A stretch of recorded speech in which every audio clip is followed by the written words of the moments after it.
Jury orders Trump to pay $83 million for defaming columnist Carroll. Carroll leaves a New York court on Friday after a jury ordered former President Donald Trump $83.3 million for defaming her. Yuki Uwamura/AP.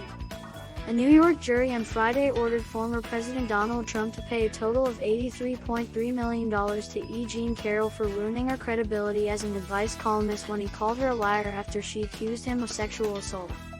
The jury awarded Carroll $65 million in punitive damages, $11 million for the damage to her reputation and another $7.3 million. Trump is almost certain to appeal the verdict. Despite the size of the penalty, the verdict was not unexpected. Judge Lewis Kaplan ruled even before the trial that Trump had in fact defamed Carroll. The jury only had to decide how much Trump owed her, not if he was liable. This is the second time Trump has been ordered to pay Carroll. Last year he was mandated by a jury to pay $5 million for a separate instance of defamation. Sponsor message. In response, the Trump 2024 campaign issued a statement arguing, without offering evidence, that the trial was a political weapon. "Absolutely ridiculous," said the statement. "I fully disagree with both verdicts, and will be appealing this whole Biden directive which hunt focus on me and the Republican Party." The jury's decision comes just days after Trump won the New Hampshire primary and became the GOP frontrunner. The case is one of several involving Trump, who is also awaiting a verdict in a civil trial that could result in him paying at least $250 million to New York State for his business practices, which have been deemed by a judge to be fraudulent.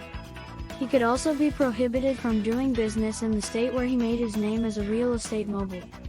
In all, Trump faces 91 charges in federal and state trials, ranging from the ones in New York to those at the federal level related to the January 6 Capitol riot. What this case is about. In 2019, Carroll, an advice columnist and freelance writer, accused Trump of sexually assaulting her in the 90s. The accusation, which was detailed in her book, was first previewed in a New York Magazine article. After the article's publication, Trump issued two statements in response to reporters, including one in which he outright denied her claim and said she was not my type. Law.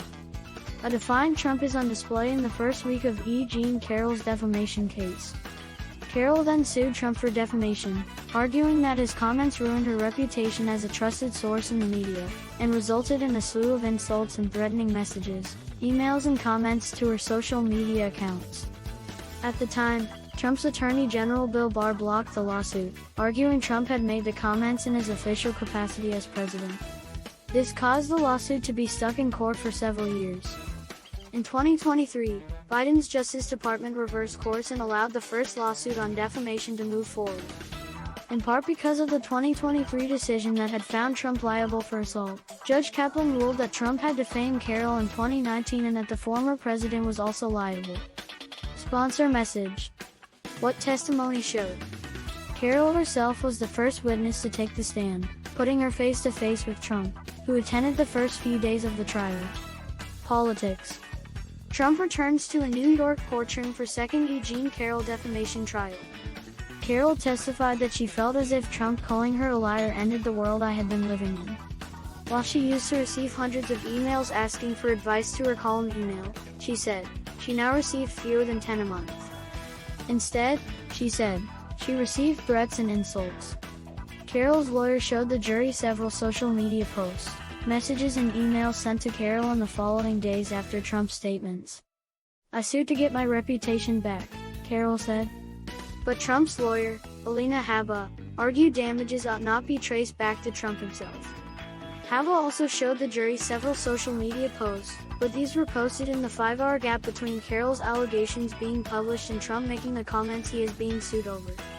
Habba also focused on the praise and support Carroll received for her allegation and questioned the writer's motive for suing and for deleting threads sent to her email.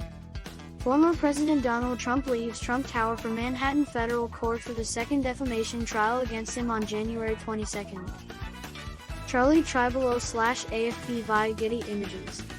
Trump doubled down on allegations Carroll is lying. After weeks of vowing to take the witness stand in his defense, Trump finally did so on January 25. But it was short-lived, only a few minutes. In testimony, he said he 100% stood by his previous deposition. Asked by his lawyer if he ever instructed anyone to hurt Carroll, Trump said that he didn't, and just wanted to defend himself, his family, and his presidency.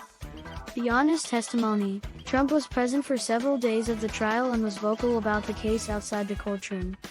During the first day of testimony, he was reprimanded by Judge Kaplan for making comments during Carroll's time on the stand. Carroll's lawyers twice flagged that they could hear him and the jury might be able to as well.